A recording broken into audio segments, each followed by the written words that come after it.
Pertama-tama perkenankanlah kami mewakili segenap Daya Kasaba Wihara Dhammasundara mengucapkan selamat tahun baru kepada Yang Mulia Bante dan juga selamat datang kembali di wihara tercinta ini. Demikian juga kami ucapkan selamat tahun baru kepada para tamu semuanya. Pada malam hari ini kita mendapatkan kesempatan yang sangat baik bisa mendengarkan kembali ajaran Dhamma yang akan dibabarkan oleh guru kita Yang Mulia Sri Panyawaro Mahanaya Katera. Kami mohon selama ceramah Dhamma ini nanti berlangsung, bagi Anda yang membawa handphone ataupun alat panggil atau alat komunikasi lainnya untuk sementara waktu di nonaktifkan atau di stay silent supaya ketenangan dan kelancaran dalam pelaksanaan ceramah Dhamma nanti tidak akan terganggu. Tema pada malam hari ini kalau tidak salah adalah membentuk watak dengan cinta kasih. Selanjutnya tanpa berpanjang kata kami persilahkan Bante untuk memulai Dhamma. Kami persilahkan.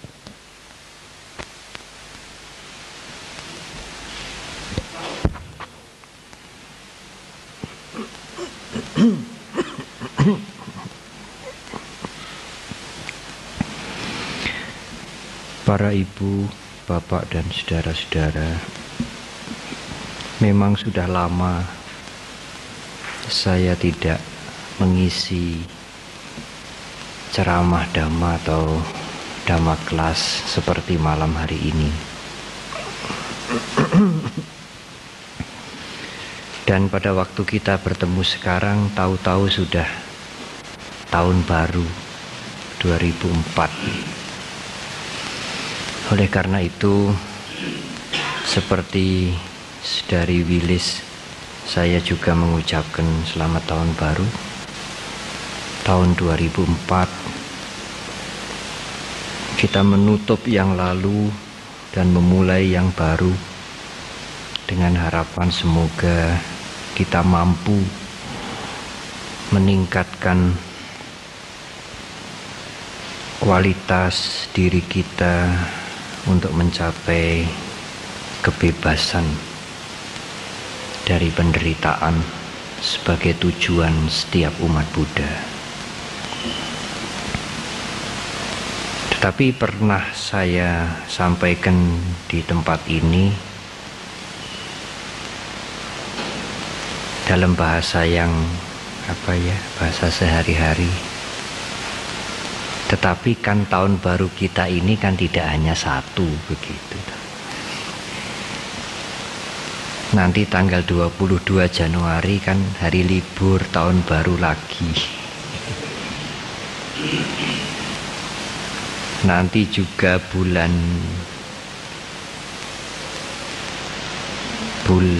Maret tahun baru lagi. Ya, 1 Suro kan juga tahun baru lagi. Jadi kita mempunyai empat tahun baru. Tahun baru 1 Januari, tahun baru Imlek, tahun baru Islam atau tahun baru Jawa 1 Suro, tahun baru Saka, Nyepi. Ada 4 tahun baru. Kalau ada yang bertanya, tahun barunya umat Buddha yang mana? Umat Buddha boleh memilih yang mana saja. Di antara yang 4 itu yang dicocoki yang mana boleh pilih. Oh, tahun baru saya 1 Suro Bante, silahkan. Tahun baru saya 1 bulan 1 Imlek, ya silahkan. Tahun baru saya 1 Januari, silahkan. Saya ikut 4-4-nya, ya silahkan. Tidak dilarang, ya. Saudara-saudara kami umat Buddha di Thailand, mereka merayakan tahun baru 1 Januari. Pada hari itu mereka yang tidak pernah ke wihara, mereka ke wihara.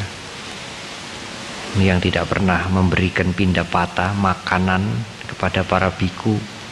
Mereka memberikan makanan, sehingga para biku tanggal 1 Januari itu kadang-kadang harus keluar wihara membawa mangkuk sampai 3 kali, ya, karena sangat banyak yang memberikan makanan. Hanya Thailand itulah negara satu-satunya yang memakai tarik, memakai tahun Buddhis.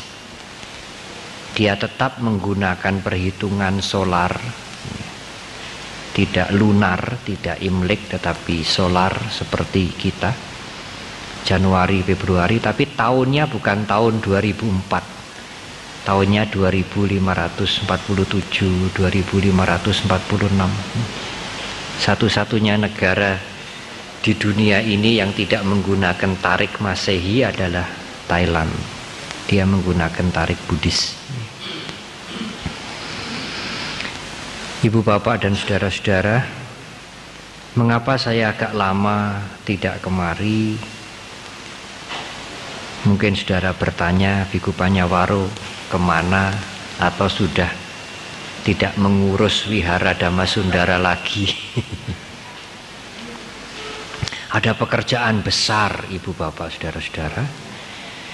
Karena ibu bapak saudara-saudara tidak semuanya ikut menyaksikan, saya ingin menyampaikan cerita sedikit. Ada pekerjaan besar yang mungkin tidak terjadi 10 tahun sekali. Bahkan para panitia mengatakan mungkin 30 tahun tidak sekali, Bante. Kami umat Buddha di Indonesia ini, para biku di Indonesia, menerima kedatangan 350 lebih para biku dari seluruh dunia, dari 31 negara, termasuk Jerman, Perancis, Inggris, Swedia, Belanda, kemudian dari Asia hampir semua, Mongolia, Jepang, Korea, Vietnam, Tiongkok, Nepal, India, Bangladesh, Sri Lanka, Laos, Kamboja, Thailand, Burma, hampir semua, Australia, New Zealand, Amerika, Kanada. Apa yang menjadi keistimewaan? Mereka datang ke Indonesia tidak ragu-ragu. Meskipun pada waktu berangkat itu banyak umatnya yang mengatakan jangan, bahaya datang ke Indonesia. Bom, kekerasan, pentolan-pentolan teroris itu dari Indonesia. Ada Al-Ghozi, ada apa ya. Tapi mereka tidak peduli. Mereka datang memenuhi undangan kami, dan mereka datang itu lebih banyak dari yang kami perkirakan. Semula kami memperkirakan kira-kira 200, kemudian kami siap-siap 300. Akhirnya yang datang 390 sekian, hampir 400. Dari bermacam-macam kelompok, oh ya, dari Mahayana, dari Theravada, dari Zen, dari Mongolia, dari Tibetan, dari macam-macam, dari Vietnam. Jubahnya warnanya juga macam-macam. Dan delegasi ini datang ke Jakarta, kemudian ke Jogja, kemudian makan siang di keraton, dijamu oleh Sri Sultan, oleh Hamengkubuwono ke-10, resmi. Dari keraton ke Borobudur kita membaca parita, membaca sutra-sutra bersama dengan Kardinal Dharma Atmaja, dengan Ketua Umum PGI, dengan Dr. Habib, dengan Pak Johan dan lain-lain. Dari Hindu, dari Konghucu, dari Borobudur ke Semarang, dan dari Semarang pulang ke Jakarta lagi.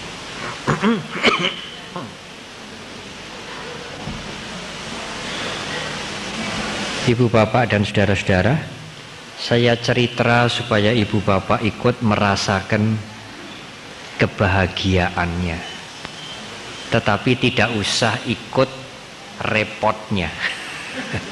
Repotnya luar biasa, menerima kedatangan 400 delegasi dari berbagai negara, mempersiapkan hotel di Jakarta, di Jogja, di Semarang, kemudian dari Jakarta ke Jogja itu dengan 4 pesawat,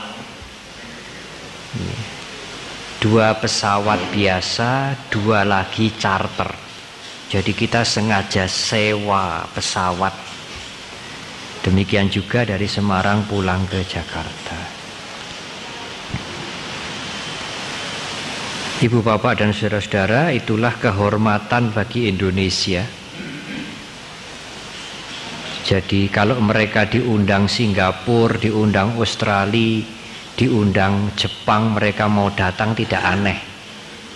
Orang mengatakan ngatasi Indonesia yang mengundang kok berani datang begitu, dengan jumlah yang cukup banyak, dan beliau itu sudah tua-tua. Ada yang harus dengan kursi roda, ada yang harus jalannya dituntun, tapi pulang dengan selamat, ya, tidak ada ban meletus, tidak ada kecelakaan, tidak ada halangan. Nah, itulah yang membuat saya 2-3 bulan absen dari Solo. Tidak bisa datang ke Solo karena mengurus kedatangan tamu-tamu kita dari luar negeri. Kenapa tidak dibawa ke Solo, Bante? Kenapa tidak dibawa ke Jawa Timur? Waduh, dibawa ke Jogja dan Semarang saja sudah berat sekali. Tanggung jawab kami sudah berat sekali. Tidak hanya berat repotnya, tetapi juga berat biayanya, izinnya. Harus mempersiapkan acara di Jakarta, di Jogja, di Borobudur, di Semarang. Tetapi banyak pihak yang membantu. Waktu kami membawa delegasi yang 400 itu dari Jakarta ke Jogja, kami mendapatkan bantuan dari pesawat. Kebetulan seorang umat Buddha, pemiliknya itu umat Buddha, Lions Air.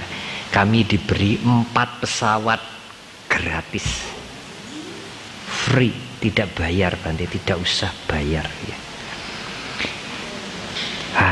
Itu sudah bantuan yang besar sekali. Semula dia akan cat 1 orang Jakarta Jogja 150.000 1 orang. Itu sudah murah, lebih murah dari sepur. Akhirnya dia mengatakan, para bantenya, para biku-bikunya kami akan berdana, tidak usah bayar. Lumayan. Dari 400 itu para bikunya sekitar 330, 350. Tapi akhirnya semuanya free, ya, kami akan berdana, gitu, ya. Lumayan. Lumayan, ya. Bergembira melihat kebajikan yang saudara lakukan, ya. Itulah yang terjadi pada bulan Desember tanggal 17 sampai dengan tanggal 22. Ya, cukup banyak sekali. Kami tidak menduga para biku dari Mongolia, dari Nepal, negara yang sulit untuk datang ke Indonesia, mereka datang. Dari Mongolia untuk sampai ke Jakarta itu harus pindah. Ya. Mongolia itu dekat Soviet. Jadi itulah kehormatan untuk kita, kebahagiaan untuk kita. Di antara saudara-saudara dari Solo, saya melihat ada sebagian yang ikut hadir ke Borobudur, ya. Tapi karena mungkin kami sibuk dan saudara-saudara di Solo duduknya di belakang, saya tidak melihat, ya. Saya hanya diberitahu, ya, siapa datang, ya. Ibu bapak dan saudara-saudara, baiklah, sekarang saya akan memasuki apa yang menjadi pokok pembicaraan kita malam hari ini.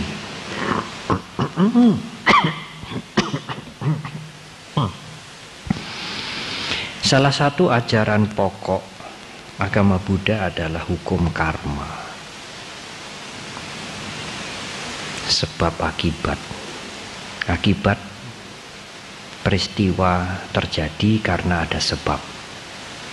Dan setiap sebab melahirkan akibat. Hanya pengertian hukum karma itu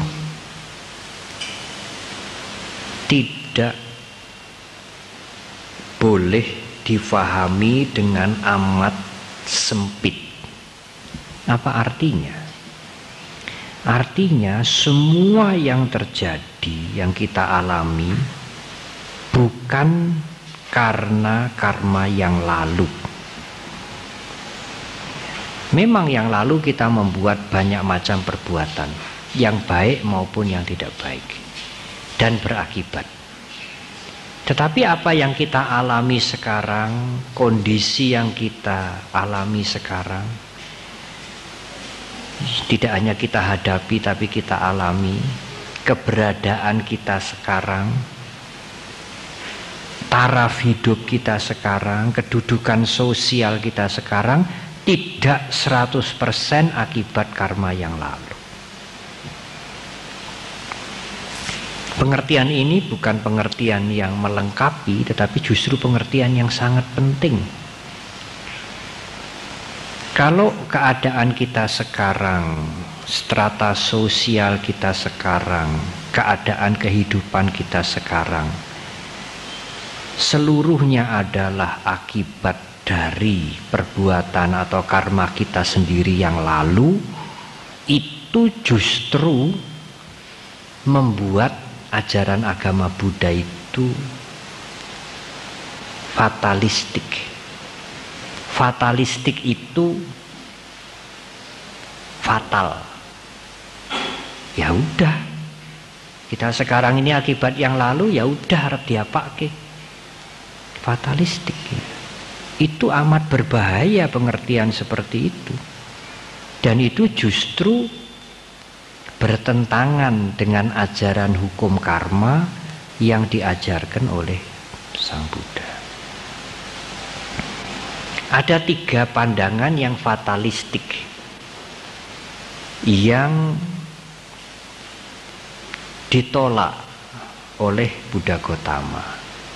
Mengapa ditolak? Karena tidak sesuai dengan kasunyatan, tidak sesuai dengan the truth. Yang ketiga ini, 3 pandangan ini, yang pertama sering disebut Iswara sentris, pencipta sentris.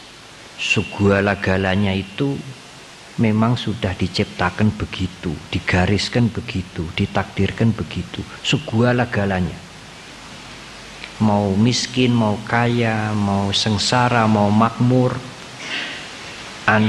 ibu bapak, saudara-saudara suatu ketika mati atau meninggal dengan cara begini atau cara begitu, ada orang menolong kita atau menjahati kita, semuanya itu sudah ada di dalam the grand skenario.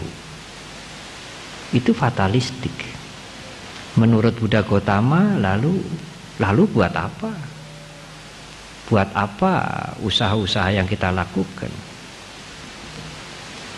Karena kalau kejahatan itu juga sudah termasuk skenario, kita menjadi korban kejahatan juga sudah termasuk skenario, lalu buat apa? Buat apa usaha-usaha untuk perbaikan, untuk kemajuan dan sebagainya? Kebaikan, kebajikan, kasih sayang tidak ada pengaruhnya, karena jalan hidup kita itu sudah ditakdirkan. Itu fatalistik juga ya. Fatalistik yang kedua adalah apa yang terjadi ini tidak ada sebabnya, jalan begitu aja. Ada panas, ada dingin, ada siang, ada malam, ada apa itu, ada terang, ada gelap, ada susah, ada senang, ya jalan begitu aja. Ahetuka wada, hetu itu sebab, ahetuka tidak ada sebabnya, jalan begitu aja. Itu juga fatalistik. Dan yang ketiga, seperti yang tadi saya sampaikan, semuanya akibat karma yang lalu.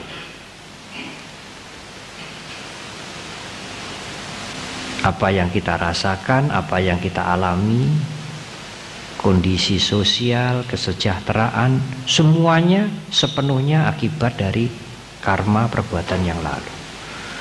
Buddha Gautama juga mengatakan itu juga fatalistik.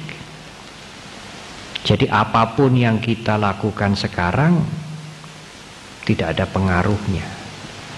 Kebaikan dan kejahatan yang dilakukan seseorang tidak mempengaruhi jalan hidupnya. Karena yang terjadi akibat karma yang lalu sepenuhnya itu fatalistik. Dan sering umat Buddha yang sudah lama mengerti agama Buddha atau yang baru belajar tergelincir dalam pandangan seperti itu.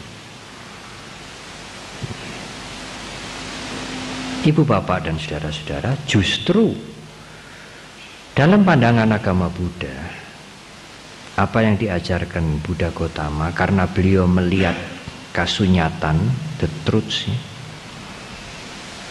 beliau mengatakan karma yang lalu, perbuatan yang lalu itu hanyalah salah satu faktor yang mempengaruhi hidup kita. Tetapi bukan satu-satunya faktor yang menentukan hidup kita. Mengapa? Karena menurut Dhamma, menurut kesunyataan, apapun yang terjadi itu dipengaruhi, disebabkan oleh banyak sekali faktor.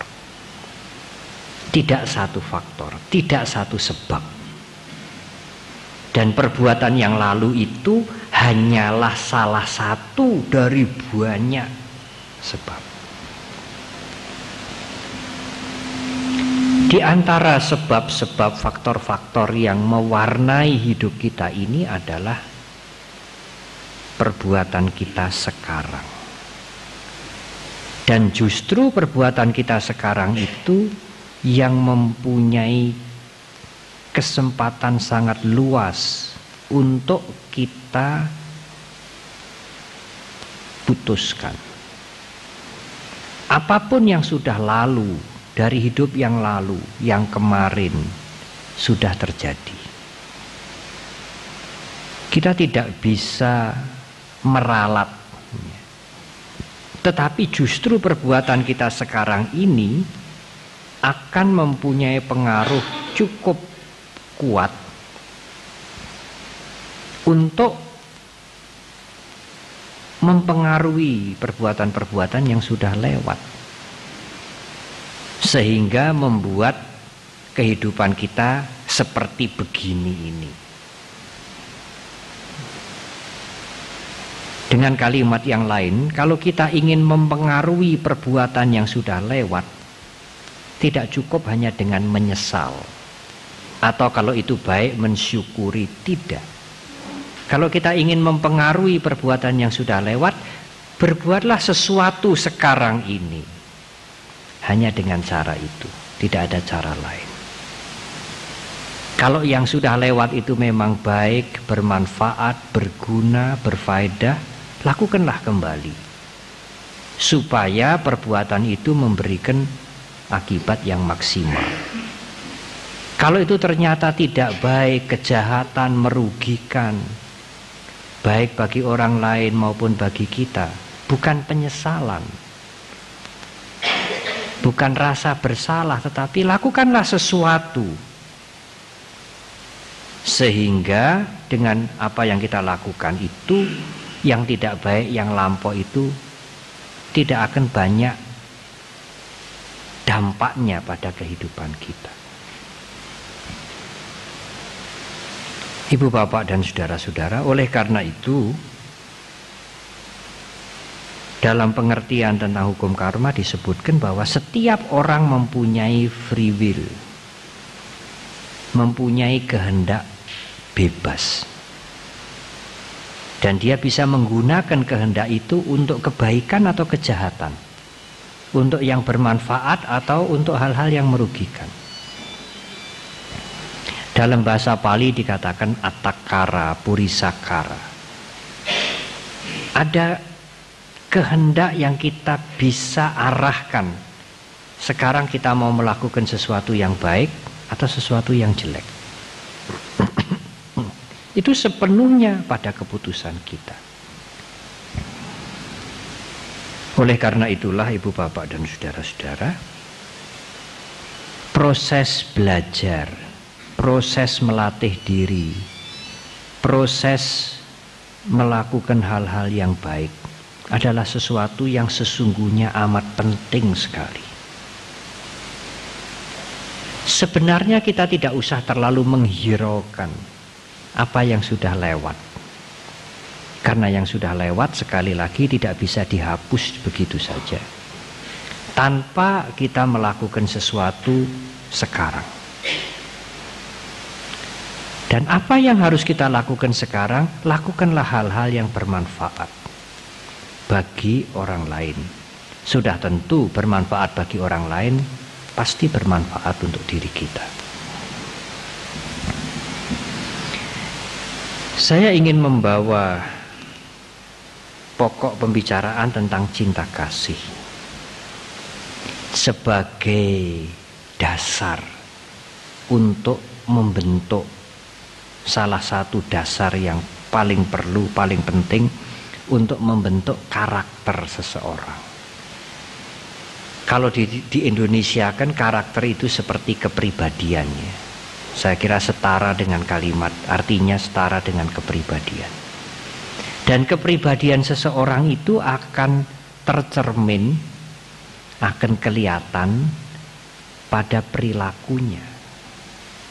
Bagaimana kita bisa melihat kepribadian seseorang kalau kita tidak melihat perilakunya, tingkah lakunya, pada saat dia bergaul, pada saat dia menghadapi masalah, ya, pada waktu dia berhubungan dengan banyak orang.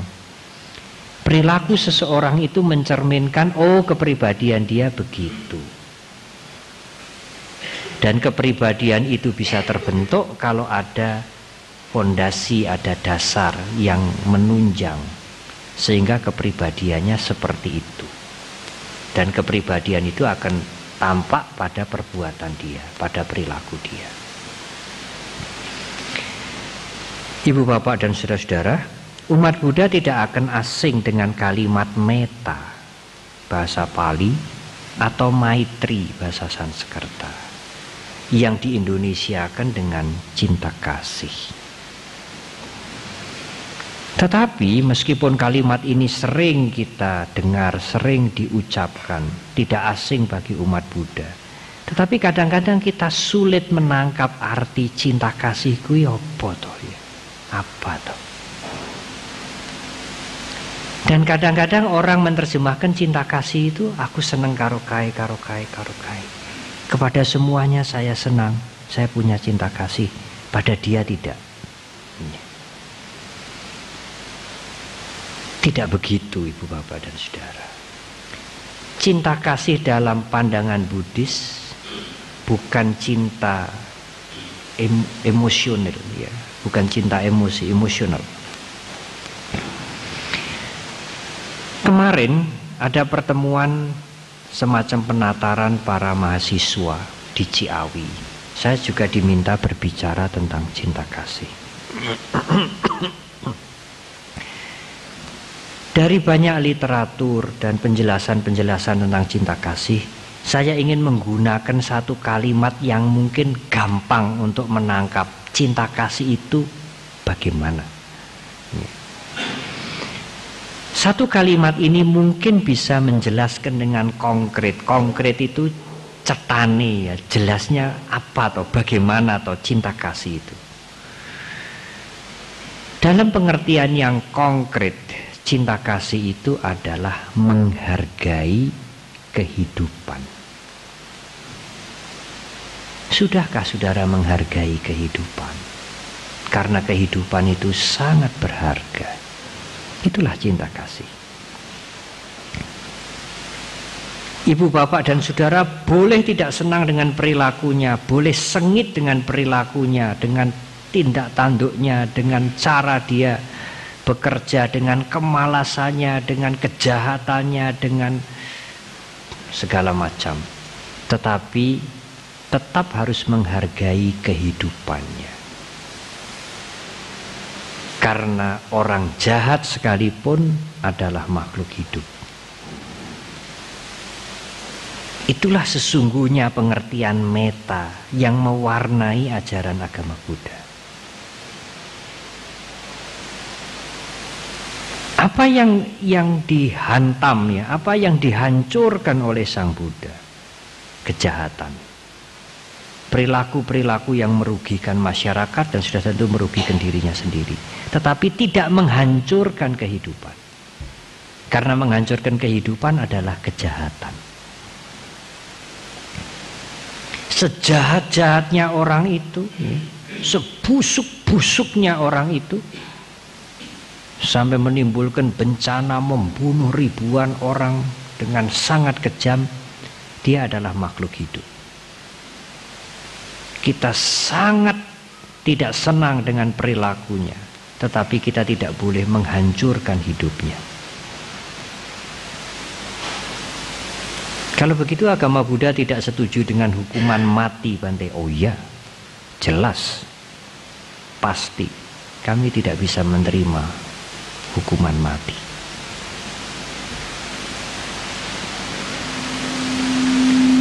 Ibu, bapak, dan saudara-saudara, cobalah kita melihat ke dalam diri kita sendiri. Apakah sudah cukup kita mengembangkan berapa tebal kadar cinta kasih kita? Ada satu cerita yang menarik, satu komentar yang sangat menarik. Beberapa waktu yang lalu ada seseorang yang memberikan pada saya BBC dari London itu membuat satu film tentang the life of the Buddha. Riwayat Buddha sangat bagus. BBC London. Dan diterjemahkan, sudah dibeli haknya oleh orang Indonesia ini, diterjemahkan dan dijual umum. Dan yang membeli haknya itu justru bukan umat Buddha. Karena itu terjemahannya agak melenceng. Kalau saudara suatu ketika ibu bapak sekalian membeli dan mengerti bahasa Inggrisnya, lebih bagus bahasa Inggrisnya. Sangat bagus, jelas sekali. Saudara bisa membayangkan bagaimana orang-orang barat menampilkan the life of the Buddha. Dan itu dijual bebas ya, dijual umum. Ada satu komentar yang saya lihat dari film itu. Siddhartha melihat orang tua, melihat orang sakit, melihat orang sengsara, orang menderita, orang mati. Apa yang dia lihat itu mendorong dia, menggerakkan dia untuk meninggalkan kenikmatan, kemewahan, kesenangan, dan pergi mencari ajaran, mencari jalan untuk membebaskan manusia dari kesengsaraan, dari penderitaan. Komentatornya itu memberi catatan, apakah orang-orang sebelum Siddhartha tidak melihat fenomena kehidupan itu?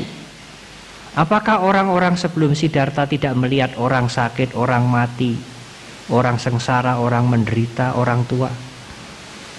Dan orang-orang yang dilahirkan sebelum Siddhartha tidak sedikit, banyak sekali. Mereka juga melihat seperti yang dilihat Siddhartha. Orang sakit, orang tua, orang sengsara, orang menderita, orang kelaparan, orang meninggal dunia. Tetapi mereka, mengapa mereka diam saja? Tidak terdorong niatnya untuk Mengapa hidup ini begini toh? Mengapa penderitaan ini dialami semua orang? Apakah tidak bisa bebas dari penderitaan ini? Mengapa hanya Siddhartha yang tergugah, yang terpancing, yang terdorong setelah melihat peristiwa itu? Sedangkan peristiwa itu juga dilihat oleh banyak orang. Analisanya sangat bagus sekali. Dia mengatakan, karena umumnya kita melihat keluar, tidak melihat ke dalam. Kalau saudara maaf, kalau saudara melihat orang sakit, mengerang-erang, ya, badannya kurus kering, ya, kesakitan, amat kesakitan, saudara akan melihat, oh dia lagi sakit, selesai, dia. Tapi amat sedikit orang yang berpikir saya pun juga bisa seperti dia. Kalau sudah diberitahu, oh kemarin tetangga di sana meninggal dunia, oh dia sudah meninggal dunia, oh iya, selesai, dia sudah meninggal dunia. Tapi jarang sekali orang yang berpikir aku pun juga akan meninggal dunia seperti dia. Kalau kita melihat orang tua yang sudah renta, wah sekarang dia sudah tua, ya, usianya sudah tua, tenaganya sudah mundur jauh, diajak bicara sudah susah menangkap, harus teriak-teriak, wah dia sudah tua. Apakah kita juga berpikir saya juga akan seperti itu, menderita tua sengsara? Dan Siddhartha berpikir begitu. Oh saya pun akan seperti itu. Saya harus mencari jalan keluar dan jawaban mengapa harus begini. Oleh karena itulah ibu bapak saudara-saudara, memang cinta kasih, menghargai kehidupan enak didengar. Dalam bahasa sekarang jadi wacana yang indah. Kejahatan kita tidak senang. Perbuatan-perbuatan yang sangat merugikan kita sangat tidak setuju. Tetapi orang jahat itu adalah orang. Tidak ada alasan bagi kita untuk menyakiti, untuk melenyapkan dia. Bunuh saja, habis. Busuk orang seperti itu, lenyapkan saja dari muka bumi ini. Tidak, dia adalah orang yang juga menderita, yang juga sakit, yang juga ingin bahagia. Tetapi kalimat ini memang kalimat yang menarik, yang enak untuk didengar. Oh, hebat ini agama Buddha. Tapi apakah kita sudah melihat ke dalam? Apakah saya juga sudah mempunyai cinta kasih yang diajarkan oleh Buddha itu, yang begitu indah, begitu luhur? Kadang-kadang untuk membersihkan ini meja, karena saudara punya meja kotor, meskipun tidak terlalu penting, ya, tetapi kelihatan kotor, saudara membersihkan meja saudara yang kotor itu dengan menghancurkan kehidupan.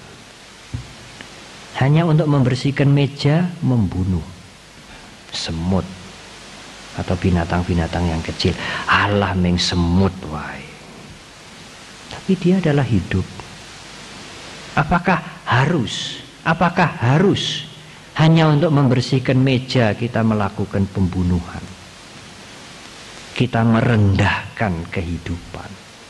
Padahal kehidupan itu berharga. Metta adalah menghargai kehidupan. Kalimat itu mudah sekali untuk menyerap arti metta ketimbang cinta kasih.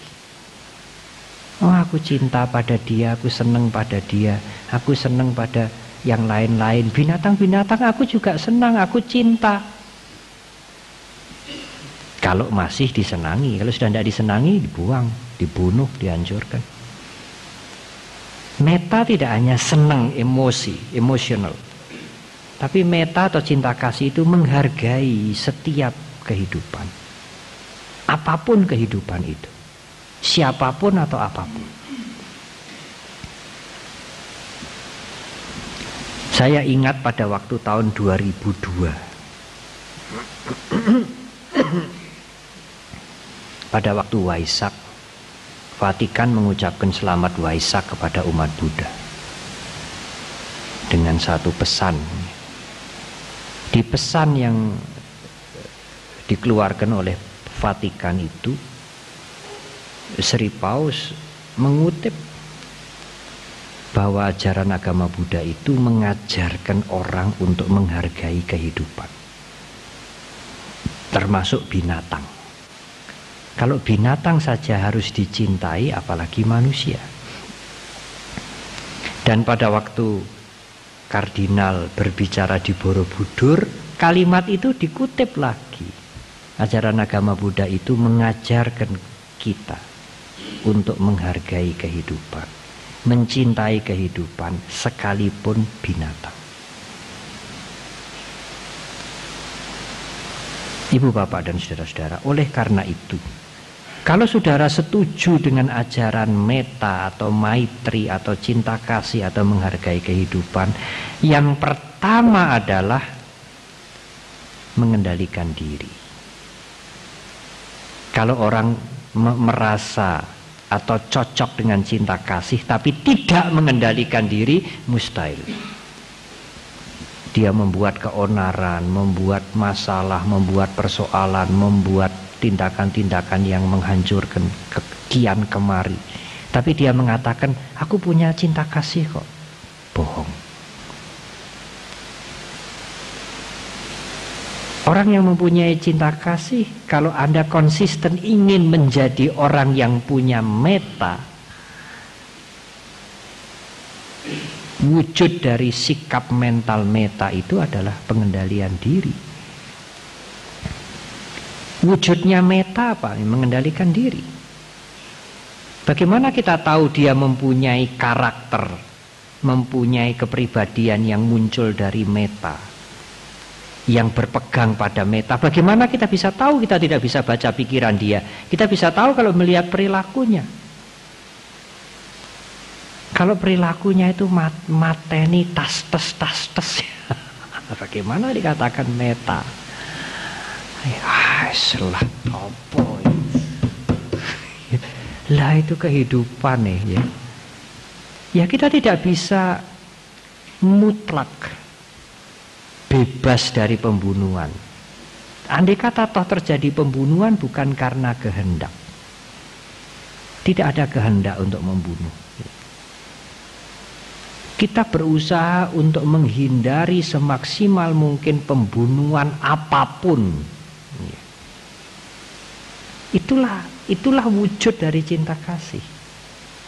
Bukan cinta kasih hanya di dalam wacana untuk dibahas, untuk dikagumi, apapun. Alah Bante, orang itu jahat sudahlah, busuk. Ya apa itu? Jahatnya itu sampai tengik. Ya dia adalah manusia, dia adalah orang. Teroris itu sudah tidak bisa masuk akal kita. Yang jadi korban itu orang-orang yang tidak ngerti politik, tidak mengerti masalah. Iya, jahat luar biasa, iya. Tapi mereka adalah manusia. Kita harus menghargai kehidupan mereka. Mereka juga takut akan kematian, takut akan penderitaan. Setidak-tidaknya dia ingin hidup bahagia. Sikap perilaku yang kedua adalah kepedulian. Seseorang yang mempunyai, yang karakternya itu dibangun dengan dasar metta, selain mengendalikan diri, adalah kepedulian pada makhluk lain. Itu adalah wujud cinta kasih. Dia berusaha membantu, menolong siapa saja. Tentu dia tidak bisa membantu apa yang orang lain perlukan, tapi dia bisa membantu apa yang bisa dia lakukan. Kalau saudara membaca literatur Buddhis yang kemudian, yang ditulis oleh tokoh-tokoh Buddhis kemudian, sangat indah ya. Mereka mengatakan, aku ingin dengan pikiranku, ucapanku, perbuatanku membantu yang lain. Jadi dengan pikiran saya ingin membantu yang lain, dengan ucapan saya ingin membantu yang lain, dengan perbuatan saya ingin membantu yang lain. Kalau yang lain tidak punya pakaian, saya ingin memberikan pakaian. Kalau yang lain perlu makan, saya ingin memberikan makan, meskipun sedikit. Sang Buddha mengatakan, kalau orang mengerti manfaat berbuat bajik, kalau dirinya itu mempunyai karakter yang muncul dari cinta kasih, kalau dia punya sesendok nasi, kalau dia makan tidak kenyang, meskipun dia hanya punya sesendok nasi, kalau dimakan sendiri tidak kenyang, dia pun tidak akan makan semua. Dia akan sisihkan sedikit untuk orang lain. Kalau dia tidak mempunyai tempat tidur, saya ingin mencarikan tempat tidur untuk dia. Kalau dia sakit, saya ingin mencarikan obat untuk dia. Itulah sikap peduli kepada yang lain. Bahkan tulisan itu, bagaimana menggambarkan cinta kasih itu, berkembang lagi. Yang semula adalah kalau dia lapar, saya ingin memberikan makan untuk dia. Kalau dia tidak punya pakaian, saya ingin memberikan pakaian untuk dia. Kalau dia sakit, saya ingin memberikan obat untuk dia. Lebih-lebih lagi kemudian, bukan hanya mencarikan pakaian, makanan atau obat untuk dia. Kalau dia lapar, saya ingin menjadi makanan untuk dia. Bukan saya ingin mencari makanan untuk dia, saya ingin menjadi makanan untuk dia. Kalau dia tidak mempunyai pakaian, kedinginan, saya ingin menjadi pakaian untuk dia.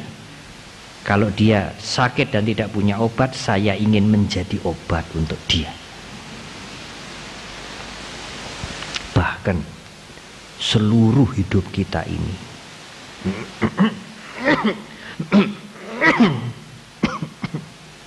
seluruhnya, sepenuhnya bisa kita berikan untuk yang lain.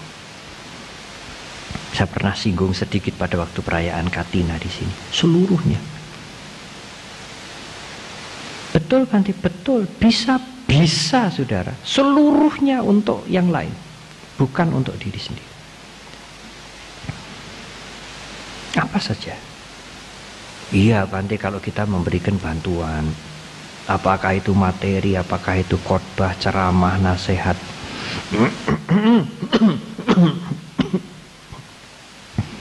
tetapi Bante kan juga makan toh. Meskipun hanya 2 kali pagi dan siang, Bante kan juga makan. Oh iya, kalau nggak makan ya mati ya. Nah kalau Bante makan kan itu untuk diri sendiri. Katanya seluruhnya untuk orang lain. Kan Bante perlu makan toh. Oh iya saya makan. Nah Bante makan kan untuk diri sendiri. Tidak saudara. Saya makan bukan untuk diri saya sendiri. Karena saya makan dengan pengertian, saya makan supaya saya tidak sakit. Kalau saya sakit, justru saya menyulitkan banyak orang.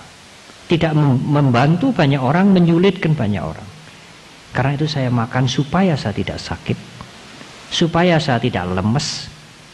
Kalau saya sehat, saya bisa membantu, mengabdi lebih banyak, lebih lama, lebih luas. Untuk itulah saya makan. Saya makan untuk orang lain. Tetapi toh sama-sama makannya Bante. Iya. Yang satu makan dengan rakus, yang satu makan dengan pengertian, dengan cinta kasih. Makan dengan cinta kasih itulah yang akan membentuk karakter saudara. Untuk menghargai kehidupan.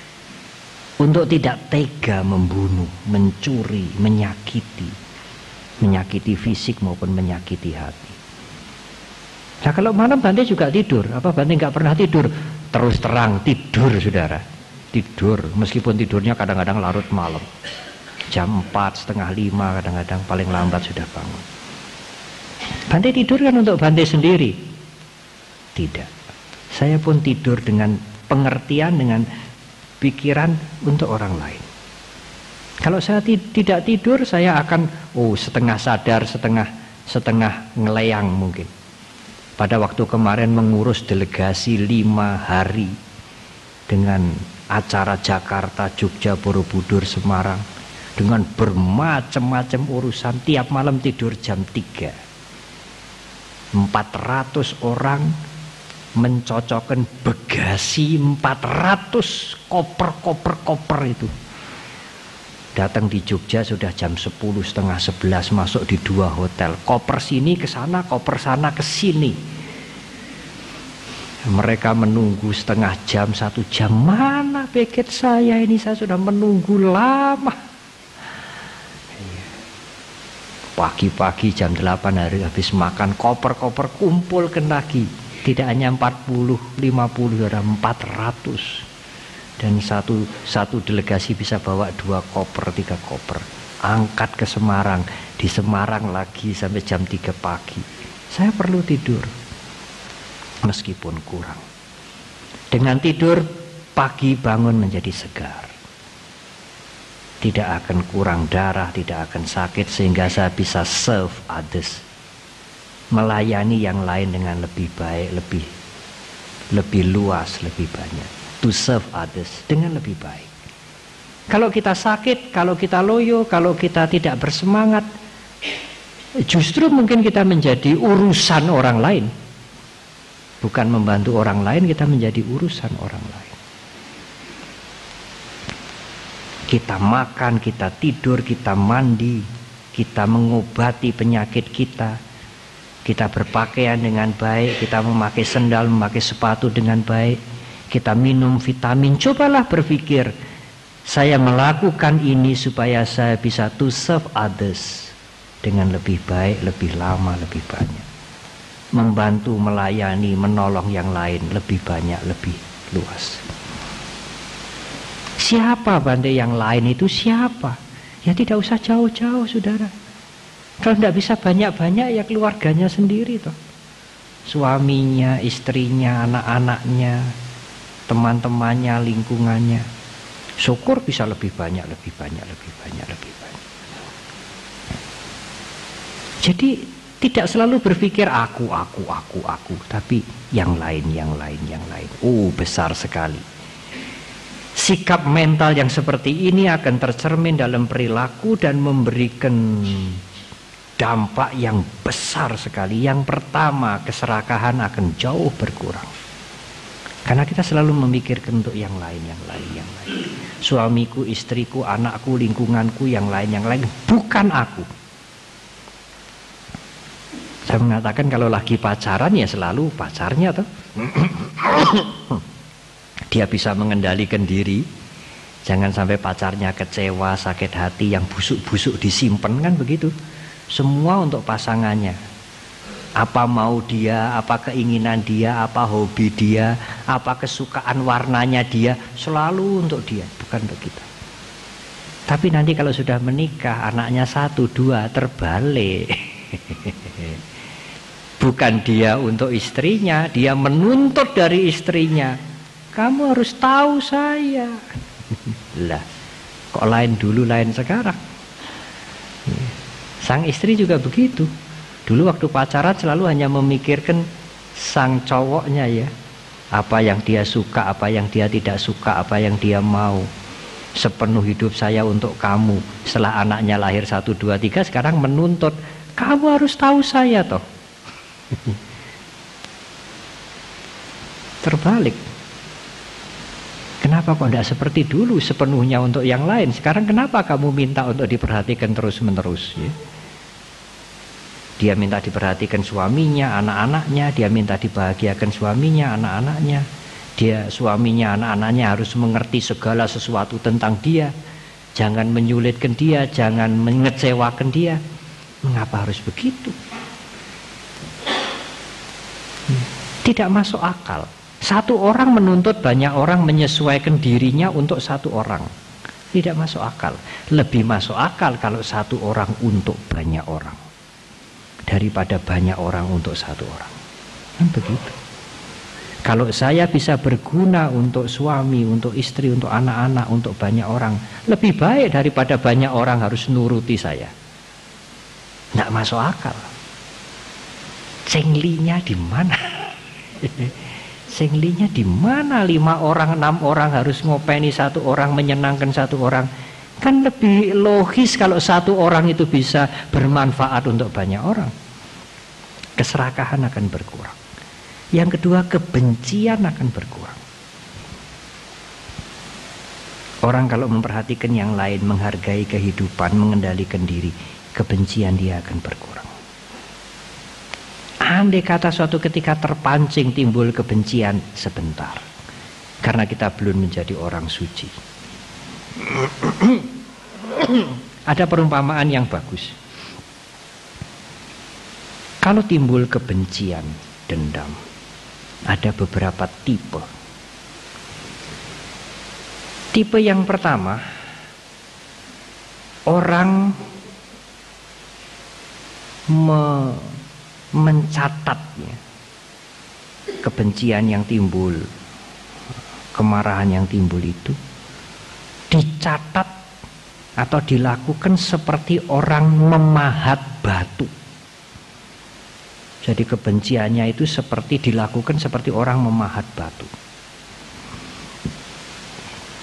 Wah, itu bertahan berpuluh-puluh tahun, beratus-ratus tahun, ingat terus. Yang kedua, orang mempunyai kebencian juga, rasa tidak senang sampai timbul kebencian, kemarahan, tetapi seperti menulis di atas pasir. Ya, timbul sebentar, tapi nanti kena angin, kena air, hilang. Udah hilang. Itu lebih baik. Tapi ada orang yang masih terpancing kebenciannya, kemarahannya, tapi seperti menulis di air. Hilang, wis ya wis, sudah selesai. Tapi yang paling baik, kalau timbul kebencian, kemarahan, lakukanlah seperti menulis di angin. Selesai. Tidak melekat sama sekali, sedikit pun tidak melekat. Wis ya wis, selesai sudah. Ya, oleh karena itu saya sering mengatakan, ya dalam bergaul mesti begitu, ada begitunya. Termasuk di wihara, Bante. Oh ya, termasuk di wihara. Kita semua yang hadir ini pengurus wihara bukan arahat semua. Kadang-kadang ada clash, kadang-kadang ada rasa tidak senang, biasa. Tapi saya menganjurkan, meskipun Anda suatu ketika bergesekan dengan siapapun di sini, apa pengurus, apa teman-teman sekebaktian, tetaplah datang ke wihara. Karena Anda datang ke wihara untuk belajar Dhamma, bukan untuk mencari orang. Karena kalau Dhamma itu diabaikan, aduh, kita akan kehilangan sesuatu yang sangat berharga. Kami datang kemari untuk mencari Dhamma, untuk praktek Dhamma. Bukan hanya untuk ketemu si A, si B, si C, tidak. Sekalian kita belajar benci ya benci, nanging seperti menulis di angin saja, baris bar ya. Angin itu tidak bisa menempel ya, tidak ada bekasnya. Jangan kebencian seperti dipahat di batu, dia akan bertahan bertahun-tahun dan akan menimbulkan, memancing kebencian terus-menerus ya. Ibu bapak dan saudara-saudara, cinta kasih yang membentuk karakter kepribadian, kemudian kita berusaha untuk mewujudkan di dalam perilaku, akan memberikan manfaat, akan memberikan efek dampak yang sangat berharga sekali. Yang pertama, keserakahan kita akan jauh berkurang, dan yang kedua, kebencian akan jauh berkurang. Sikap seperti inilah yang membuat kita sering dikatakan berpikir positif, positive thinkings. Apa toh yang membuat dunia ini indah, saudara? Apa toh yang membuat Anda bahagia dan melihat dunia ini indah? Kalau saudara punya positive thinkings. Kalau kondisi mental saudara itu positif, Anda melihat semuanya indah. Aduh, bagus. Saya bertemu dengan saudara-saudara kita kemana-mana, saya bahagia. Tapi kalau Anda selalu berpikir negatif, negatif, negatif dan menuntut untuk diri Anda sendiri, semuanya akan menjadi tidak indah. Semuanya akan menjadi penderitaan. Karena saudara sendiri yang membuat, yang menjadi sumber penderitaan. Ada sumber penderitaan di dalam diri Anda, bukan dari luar. Kalau ada sumber kebahagiaan di dalam diri Anda, apapun yang saudara dekati, saudara temui, saudara lihat akan jadi kebahagiaan semua. Andai kalau kita sakit di rumah sakit, masih bisa. Kalau Anda sakit di rumah sakit berbaring, masih bisa berbuat untuk orang lain. Berbuat apa wong? Kari napase. Kari napase mau berbuat apa? Ya nafasnya itu dipakai untuk berbuat baik. Apa kan dia? Meditasi, cinta kasih. Nafasnya masuk, nafasnya keluar, diperhatikan. Ya. Dengan didasari pikiran semoga semua makhluk berbahagia. Ya. Ada yang membuat ilustrasi waktu nafasnya itu keluar. Wah, semoga membawa kebahagiaan bagi semuanya. Anda akan bahagia, cepat sembuh. Karena meskipun sakit, Anda memikirkan orang lain. Lah, kita sendiri sakit kok memikirkan orang lain, Pandai? Oh iya. Kalau Anda sakit memikirkan Anda sendiri, Anda tidak akan cepat sembuh. Piye to aku kuwi ora mari dokter becus apa ora becus to? Wene obat ora sing mandi, meres duit wae. Lah, kebencian, kemarahan, kejengkelan, curiga, beban toh. Mengapa memikirkan diri sendiri? Pada saat Anda mulai memikirkan diri sendiri, tidak ada cinta kasih, timbul keserakahan, timbul kebencian, timbul moha. Mulai menderita. Siap mulai menderita. Tapi pada saat Anda memikirkan orang lain, Anda mulai menuju bahagia. Memang sulit. Tidak masuk akal, Bante, memikirkan orang lain kok bahagia, tidak masuk akal. Memang tidak masuk akal, saudara. Logikanya itu, semakin saya memikirkan diri saya, ngopeni diri saya, ngopeni kesehatan saya, semakin saya bahagia. Semakin saya ngopeni orang lain semakin diri saya terlantar. Logikanya begitu, tetapi prakteknya berbeda sama sekali. Oleh karena itu, cobalah mulai praktek. Saudara tetap mandi, tetap makan, tetap ngopeni diri saudara dengan tujuan supaya saya mampu to serve others, membantu yang lain dengan lebih baik, lebih lama, lebih banyak. Lah kalau saya sakit kan malah jadi repotnya orang lain. Andai kata nanti saya meninggal, semoga saya meninggal tidak merepotkan orang lain. Dan semoga saya meninggal bisa memberikan manfaat juga bagi orang lain. Apapun yang kita lakukan, kita akan masuk tidur, kita mau istirahat, kita perlu makan, kita perlu minum. Saya melakukan ini untuk kepentingan orang lain. Supaya saya sehat, saya bisa membantu orang lain lebih lama, lebih banyak, lebih luas. Lebih-lebih lagi, sekarang yang terakhir. Lebih-lebih lagi, saudara. Kalau sikap mental cinta kasih itu membentuk karakter kepribadian saudara, tercermin di dalam perilaku. Lebih-lebih lagi, kalau juga dilandasi, disertai dengan pengertian sebetulnya ya tidak ada kok aku itu.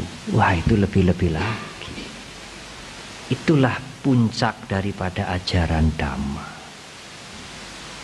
Tetapi kalau ini sulit dimengerti tidak apa. Uraian yang pertama itu sudah sangat cukup untuk mengubah sikap mental yang egoistis, sikap mental yang mementingkan diri sendiri, penuh dengan keserakahan, mudah menaruh dendam, benci pada yang lain, untuk diubah betul-betul.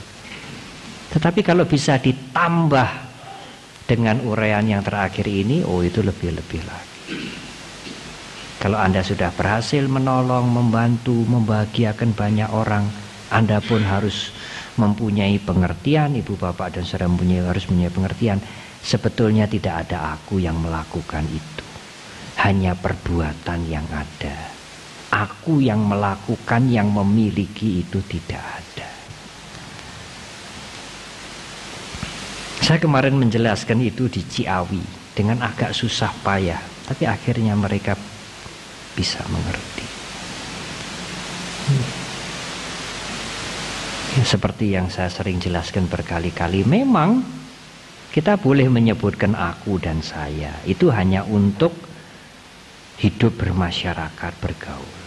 Tetapi untuk kemajuan batin kita, ya kita harus menyadari aku dan saya itu hanya sebutan. Yang real, yang benar tidak ada. Ajaran agama Buddha itu sebetulnya tidak mencari yang real, yang sungguh-sungguh benar. Agama Buddha itu mengajarkan yang faktual, yang terjadi, bukan yang real. Loh, mengapa Bante? Lah wong yang real itu ndak ada itu. Nah kalau dicari ya ndak ada, ndak ketemu. Seperti rumah. Ini rumah, bukan gua, bukan onde-onde, bukan jajan, ini rumah. Ya kita menyebutkan ini rumah, tempat kita mendengarkan uraian agama Buddha, Dhamma kelas. Tapi kalau kita mau menganalisa, dipetani, rumah itu tidak ada akhirnya. Kalau ini dianalisa, bagian per bagian disingkir-singkirkan, disisih-sisihkan, lalu rumahnya itu yang mana? Rumah itu kan hanya khayalan saja, sebutan yang terbentuk karena bermacam-macam ini, ada itu, ada lantai, ada dinding, ada tiang, ada segala macam.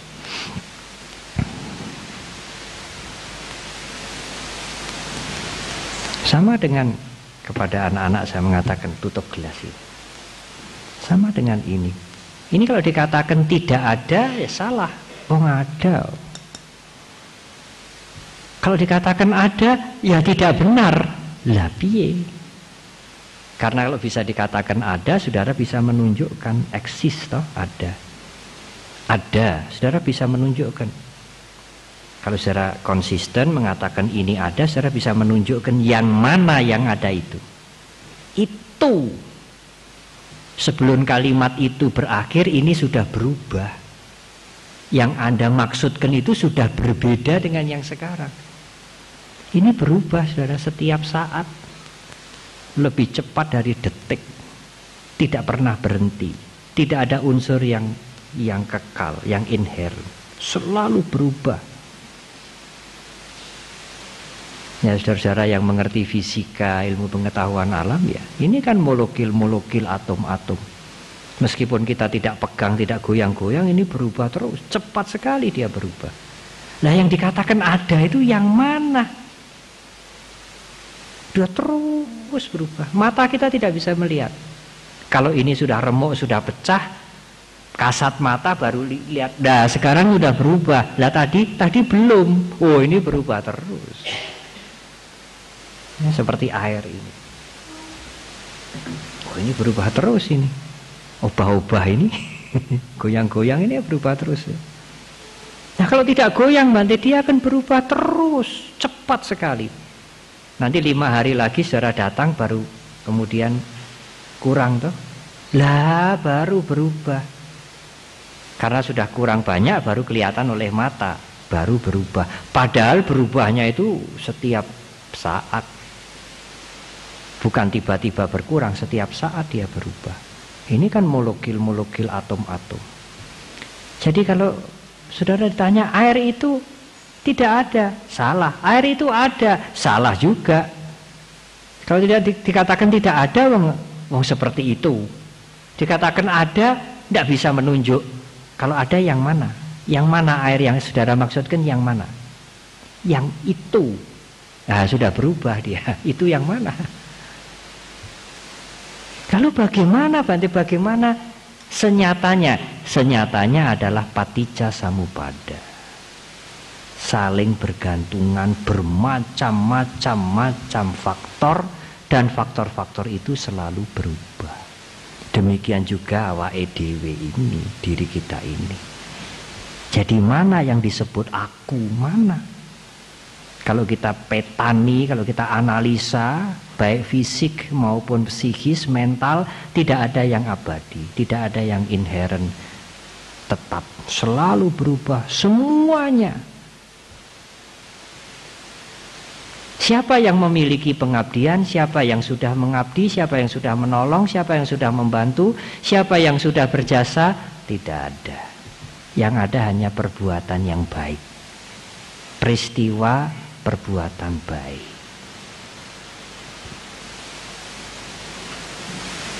Memang kalau sekarang saya ditanya, siapa yang memberikan ceramah di Wihara Dhammasundara tanggal 12 malam? Saya. Ini untuk berbicara, bermasyarakat, untuk kepentingan sosialisasi ya, berkomunikasi. Tetapi untuk kepentingan mental saya, tidak ada loh ya. Tidak ada saya yang ceramah. Saya dalam arti yang sebenarnya. Tidak ada loh ya. Meskipun bukan nihil. Apa yang sesungguhnya? Paticca samuppada.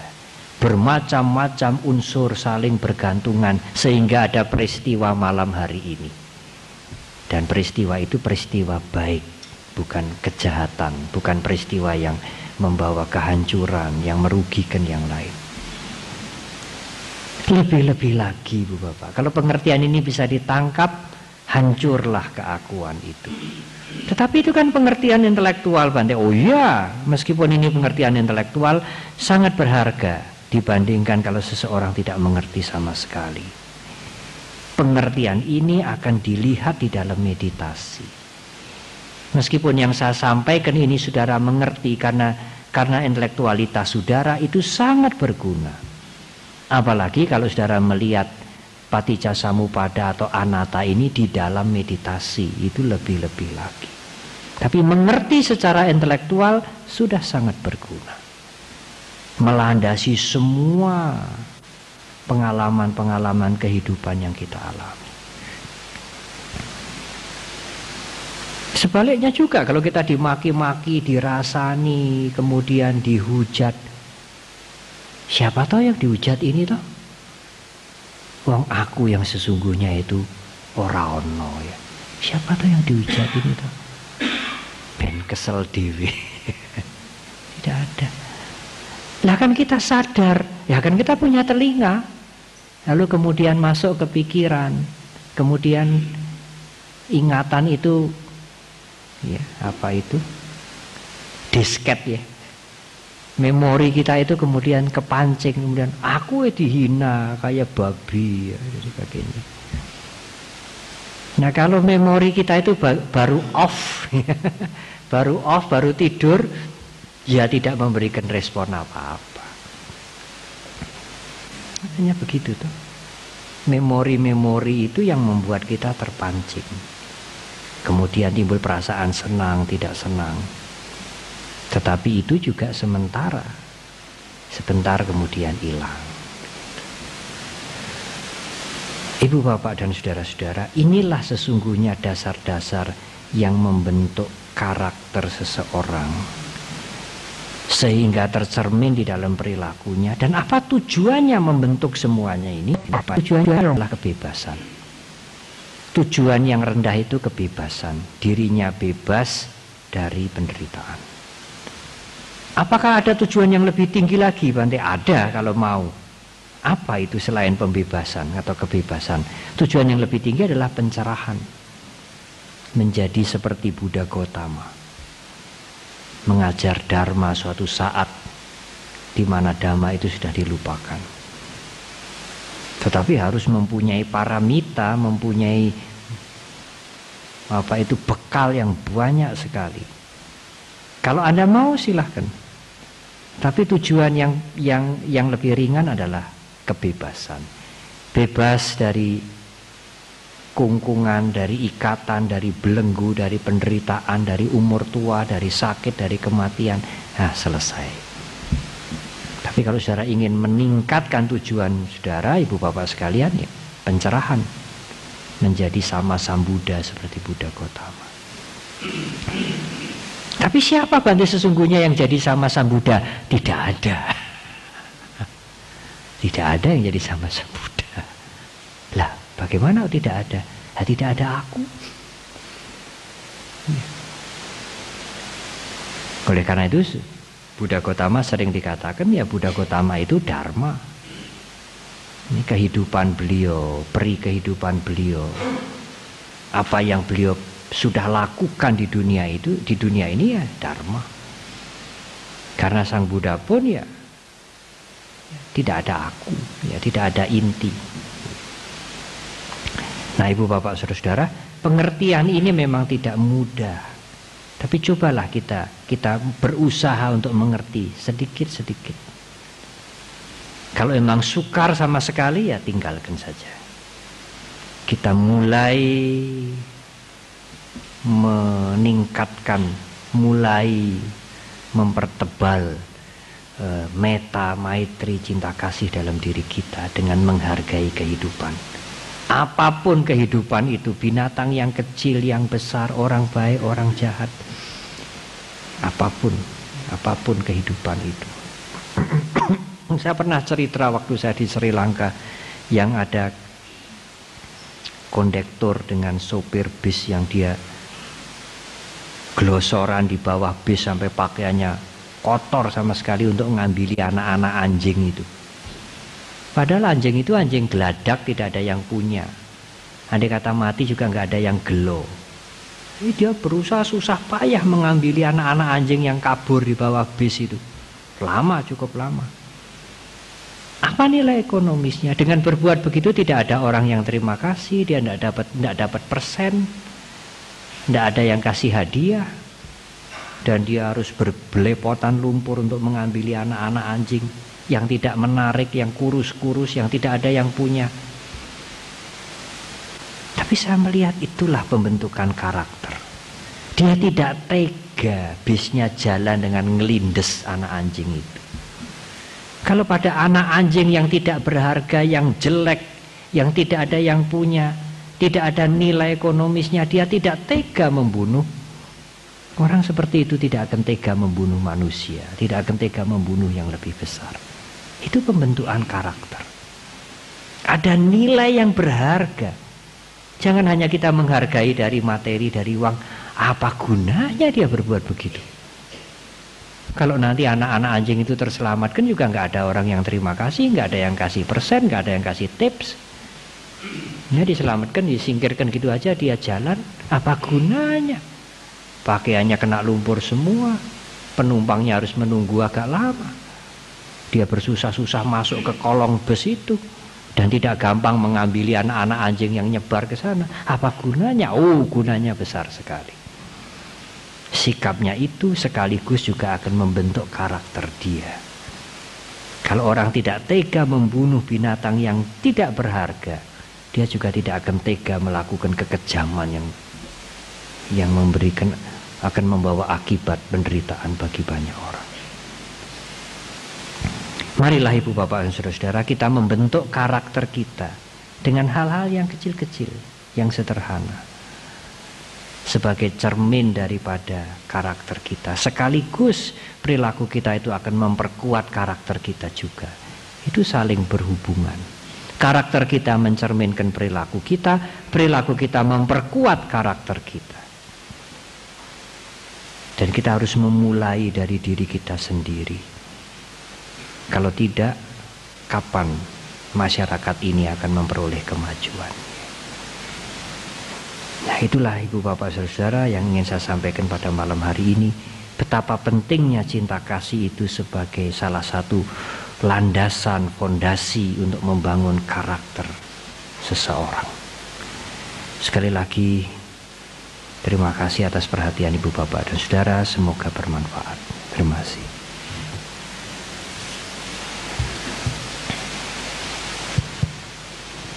Demikianlah Ibu Bapak dan Saudara-saudara sedama, telah kita dengar uraian dhamma dari Yang Mulia Sri Panyawaro. Barangkali masih ada kesempatan sekitar 30 menit bagi Anda yang ingin bertanya. Kami persilahkan.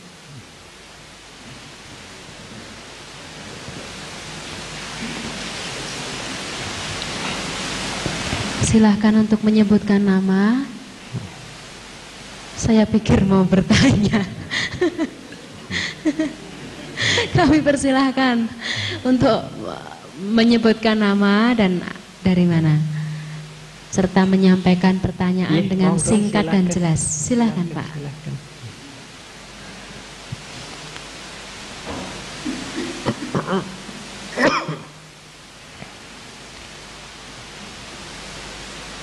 Ya, terima kasih waktu yang diberikan untuk kami. Salam hormat untuk Yang Mulia Bante. Namanya?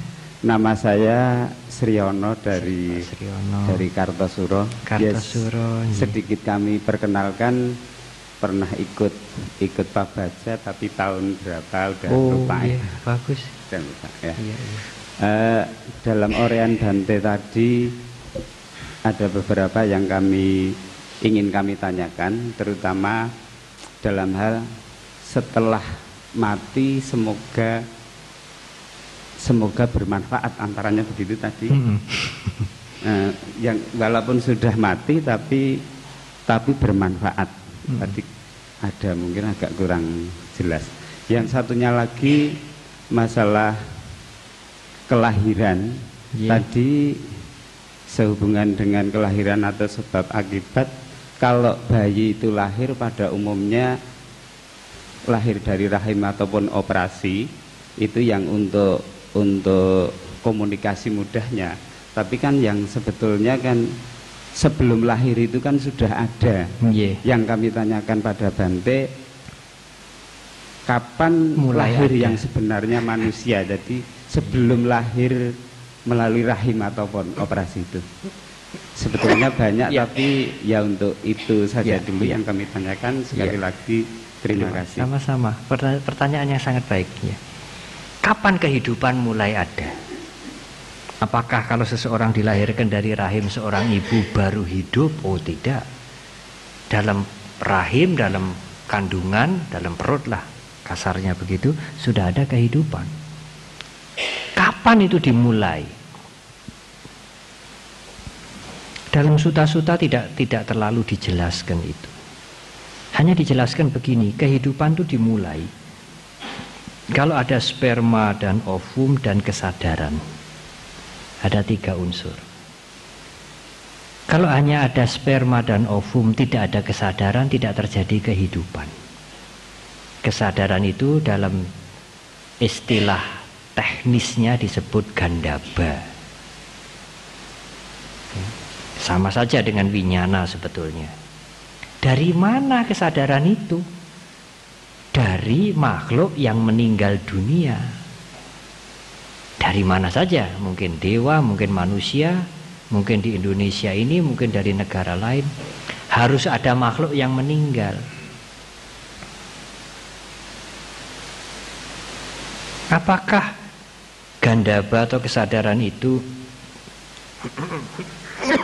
datang bersamaan pada waktu sperma dan ovum itu bertemu sperma dan ovum bertemu, kemudian Gandhaba itu datang bareng bertiga, tidak disebutkan dalam sutta.